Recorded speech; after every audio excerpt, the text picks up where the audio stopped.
Je vous propose un nouveau tutoriel sur Ciel Gestion Commerciale 2015, toujours dans le menu Liste, sur la création des familles articles et des articles. C'est vraiment très important de penser d'abord à créer ce qu'on appelle des familles articles avant de créer des articles, puisque c'est utile à deux niveaux. Ça va vous être utile dans un premier temps par rapport aux affectations comptables, puisque dans les familles articles, vous allez mettre tous les comptes par rapport aux ventes, mais également par rapport aux achats. Donc si ensuite vous avez beaucoup d'articles par rapport à cette famille articles, le fait d'associer, je dirais, une famille articles, il va répercuter l'ensemble des comptes sur tous vos articles dédiés à cette famille.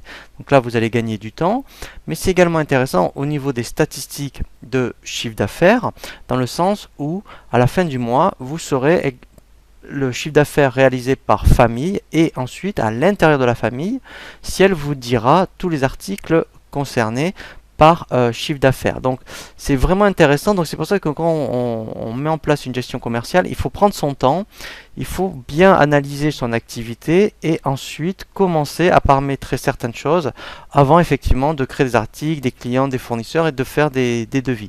Donc ici nous avons quelques exemples. Nous allons en créer d'autres. Donc si, admettons, vous êtes dans l'informatique, par exemple, vous voyez, vous vendez des logiciels.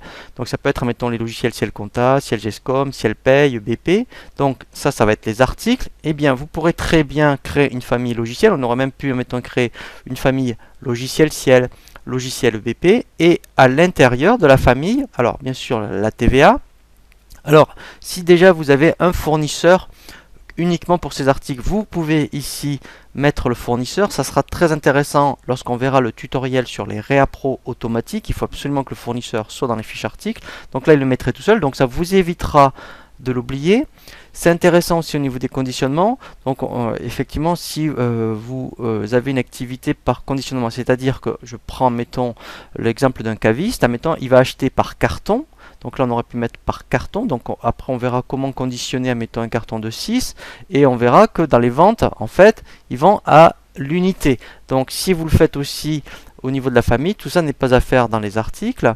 Ce qui est important, c'est la comptabilité. Ici, si vous pensez à bien mettre vos affectations comptables dès la famille, donc vous voyez, si en plus vous avez une activité nationale, donc là, c'est, admettons, je vends, j'achète et je revends. Donc là, on met bien le compte 707 pour la France. Ici, si vous vendiez en Europe, eh bien, il faudrait mettre un 707 spécifique. Donc là, on aurait pu créer le 707-02. Hors CE, vous en créez un autre. Et suspension de taxes, un autre. Et après, effectivement, alors si vous achetez qu'en France, vous mettrez un 607 que pour la France. Mais si vous approvisionnez aussi en CE, il faudrait mettre un compte 607 pour la CE, pareil pour la hors CE et suspension de taxes. Donc tout ça ensuite, vous voyez, si vous l'oubliez de le faire, admettons, dans une famille article, si vous avez 500 articles par rapport à une famille, il faudrait le faire 500 fois dans l'article. Donc c'est vraiment intéressant de créer une famille. Et si ensuite il y a une modification de compte dans la famille, lui, il le répercutera automatiquement dans tous les articles qui ont cette famille.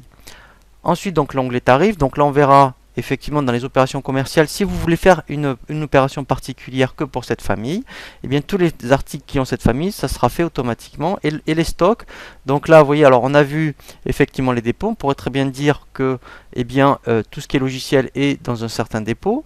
Et ici, très important, donc effectivement, dans toutes les familles où vous allez faire une gestion de stock, vous le cochez.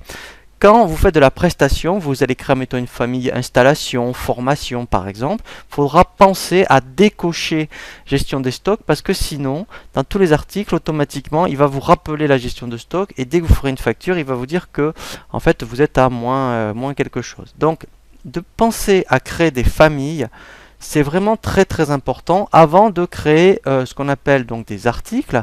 Donc, une fois que vous avez bien créé vos familles, effectivement, on va pouvoir penser à créer des articles. Alors, ici on va prendre deux exemples, un article stockable et un article qui en fait où vous n'avez pas de gestion de stock, comme par exemple tout ce qui va concerner la prestation. Donc là je suis toujours dans un dossier où ce qui va concerner l'informatique. Alors on va prendre un cas concret. Donc quand on crée un article, donc alors soit vous mettez vous-même une codification, soit vous laissez Ciel incrémenter automatiquement. Ici, vous allez mettre donc le libellé. Alors là, c'est un résumé de votre article. On verra une description commerciale un peu plus loin. Ici, vous allez rattacher, vous voyez, la famille. Comme ça, lui, automatiquement, quand on rattache une famille, en fait, il va rapatrier, vous voyez, dans l'onglet comptabilité, tous les comptes après qu'on aura mis dans la famille. Donc, vous voyez, donc déjà tout ça, l'onglet comptabilité, si vous le faites dans la famille, vous n'aurez pas à le faire. Donc, je reviens dans l'onglet prix et tarifs. Alors, la gestion de stock. Donc là, c'est très très important. Donc là, comme c'est une famille où il y a du stock, alors deux possibilités. Soit vous êtes en reprise de gestion commerciale, c'est-à-dire vous étiez sur un autre logiciel et donc vous avez déjà une activité. Ici, quand vous mettez une GESCOM en place, si vous avez du stock, vous pouvez déjà le saisir ici, au niveau du stock réel. Si vous ne le faites pas à ce niveau-là, ce n'est pas grave. Je vous montrerai dans un tutoriel au niveau de l'inventaire, un inventaire de début d'activité. Une fois que vous avez créé tous vos articles, eh bien, on va saisir l'inventaire. Ensuite, ici, très important, c'est vous allez pouvoir indiquer un stock mini et un stock maxi. Alors, ça, c'est vraiment intéressant, notamment au niveau du stock mini, puisque après, vous pourrez avoir des alertes par rapport au Réapro. Si vous voulez ne pas attendre le dernier moment au niveau des quantités pour recommander, on pourrait très bien mettre, là vous voyez, il y en a 56, qu'au bout de 5, ils vous avertissent. Et si vous ne voulez pas surstocker, ici vous indiquerez un stock maxi. Ensuite, ce qui est intéressant, vous voyez une notion de stock disponible et une notion de stock théorique.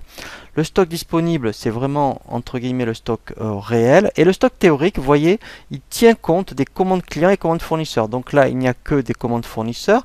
Donc je ne les ai pas encore reçues. Elles sont en cours. Donc pour lui, si elle en fait en stock théorique, vous voyez, il en a 88. Et vous avez une petite infobulle qui, vous voyez, déconsommée sur stock théorique. Vous voyez, ça vous l'explique. Voilà. Donc ça, c'est vraiment très intéressant. Donc ensuite, au niveau des prix et tarifs, alors, on peut fixer le prix soit à partir du prix de vente, soit à partir d'un coefficient de marge. Si vous dites le prix de vente, eh bien ici, vous taperez directement votre prix de vente et ensuite, vous tapez votre prix d'achat et lui va calculer un coefficient. Sinon, on peut faire l'inverse. On dit, ben moi je vais fixer un coefficient de marge. Dans ce cas-là, vous saisissez votre prix d'achat et vous indiquez un coefficient de vente et lui va calculer un prix de vente.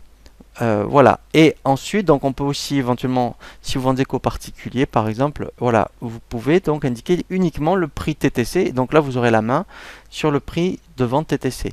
Alors ensuite, au niveau des grilles de tarifs, déjà dans la fiche article, alors là on le verra nous en détail, si vous aviez une gestion de catégorie tarifaire, vous voyez donc là il y a plusieurs types de familles clients par exemple, voilà, et bien on pourrait dire moi ça c'est mon prix standard, je pourrais très bien fixer un prix de vente, vous voyez, donc si je faisais modification, voilà, donc là je pourrais faire après ajouter, et admettons, alors soit pour 10 quantités, voilà, et bien pour les grossistes, mon prix de vente serait de temps, pour les hypermarchés de temps, particuliers de temps, et etc., etc. Donc là, après, vous voyez, on peut vraiment faire des simulations lorsque vous avez plusieurs types de familles clients. Donc, mais ça, on y reviendra en détail sur toutes les possibilités que l'on a pour les catégories tarifaires. Ça, c'en est une.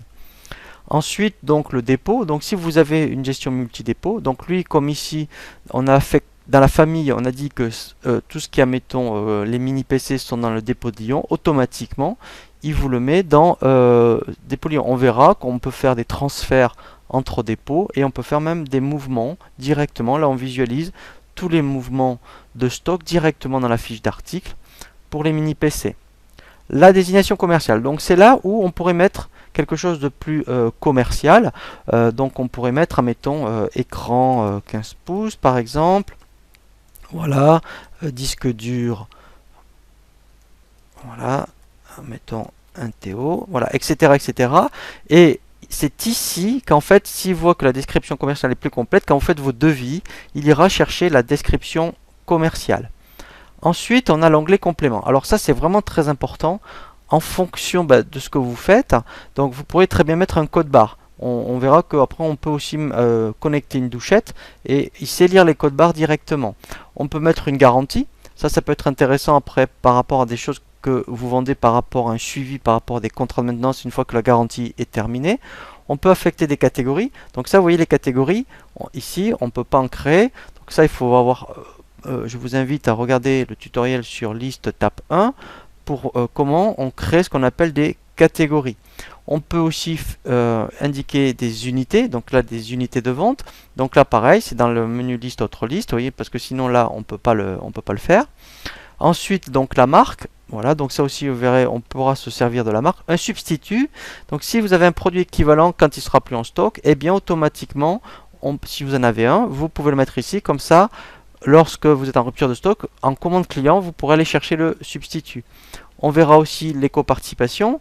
Donc là, si on a, alors là aussi, il y a un tutoriel dédié à cet effet. Quand on a bien mis en place les barèmes d'éco-participation, automatiquement, on pourrait mettre ici, vous voyez, si vous l'appliquez, un barème. Voilà, donc je vais prendre, mettons, un exemple. Hein, voilà, lui, automatiquement, il ira calculer une éco-participation lorsqu'on fera des factures. Ensuite, le conditionnement. Donc là, on verra justement si vous avez, dans des cas particuliers, je pense, vous voyez, donc à mon caviste, donc lui, admettons, alors on créera, vous voyez, conditionnement, là on ne peut pas le créer, donc on pourrait créer, admettons, ici, des ventes à la bouteille et un achat par carton, par exemple. Donc ça, on verra dans le menu liste, donc s'il faut y penser d'abord à les créer, et là, après, on dit comment on le vend à la vente et à l'achat, et ici, je pense à mon caviste, quantité par colis, vous voyez, ça pourrait être 6. Comme ça, je rentre un carton et lui, il me rentre 6 bouteilles. Voilà. Vous pouvez aussi indiquer le poids, ça c'est très important, effectivement, par rapport aux frais de port. Donc là, effectivement, vous rentrez votre poids net, poids brut. La nomenclature, donc ça, c'est vraiment très très intéressant. Donc là, on va le voir justement par rapport à un tutoriel. Alors, notamment par rapport à un revendeur informatique, par exemple. Lorsque vous vendez un ordinateur, par exemple, eh bien, vous avez besoin d'un écran, d'un disque dur, d'un clavier, d'une souris. Dans ce cas-là, on va rajouter ici des composants. Et comme ça, quand on va vendre un ordinateur, en stock, il va sortir tous les éléments dont on a besoin pour sortir un ordinateur. Donc ça, c'est vraiment très très intéressant quand vous avez des actifs. Je pense à, mettons, quelqu'un qui vend du thé. Mettons, il achète d'abord la matière première, il fait les boîtes lui-même, ou il fait des coffrets. Vous voyez, donc quand on veut faire des lots, des coffrets pour la fin de l'année, eh bien on fait des nomenclatures coffrets et on va créer tout ce dont on a besoin. Donc ça, comme c'est vraiment particulier, il y aura un tutoriel dédié à cet effet. Le fournisseur, c'est très très important. Donc là, vous voyez, donc là, ça n'a pas été mis dans la famille. Donc là, je vous conseille de mettre, admettons, le fournisseur dans l'article. Pourquoi? Parce que dans les réappros automatiques, si ça est affecté, il va ensuite vous proposer de faire des réappros automatiques tout seul. Et si vous avez une référence particulière, par exemple, voilà, j'en mets une, et bien quand on passe des commandes fournisseurs, le fournisseur pourra avoir sa référence à lui. Et là, vous avez directement la marge, voilà. Donc ça, c'est vraiment intéressant. Comptabilité, alors, si vous mettez la famille, vous n'avez rien à faire. Sinon, ici, eh bien, effectivement, il va falloir penser à mettre tous les comptes comptables pour tout ce qui va concerner les ventes au niveau national, au niveau CE si vous vendez en Europe, hors CE et suspension de taxes. Et pour les achats, pareil, si vous achetez en France, en Europe ou hors CE. Voilà, donc là, vous voyez, voilà tout ce qu'il faut vraiment faire dans une fiche article, mais on verra aussi en détail dans un tutoriel pour la nomenclature et vraiment tout ce qui va concerner les gestions tarifaires. Donc là, j'enregistre. Donc ça, c'est vraiment lorsqu'on a vraiment des produits quand ils sont stockables. Et la seule différence, vous voyez, si je prends, mettons, un article de type prestation, alors j'aurais pu affecter une famille ici, prestation, mais vous voyez, ici, il faudra toujours penser à décocher gestion de stock. Sinon, lui, vous aurez toujours des messages d'avertissement comme quoi, eh bien, en fait, après, l'article n'est pas en stock. Voilà, donc après, on revient vraiment à du classique comme tout à l'heure, par rapport au renseignement au niveau des onglets. Après, comptabilité, pareil, donc là même, il faudrait mettre du 706, puisque c'est de la formation. Voilà, donc là, après, il n'y a pas de nomenclature. Voilà, donc là, la seule différence, pour résumer, un article hors prestation, c'est surtout de décocher gestion de stock. Voilà, donc là, on a bien vu comment créer dans le menu liste les familles articles. Nous allons voir maintenant dans un prochain tutoriel comment créer des représentants et mettre en place des commissions.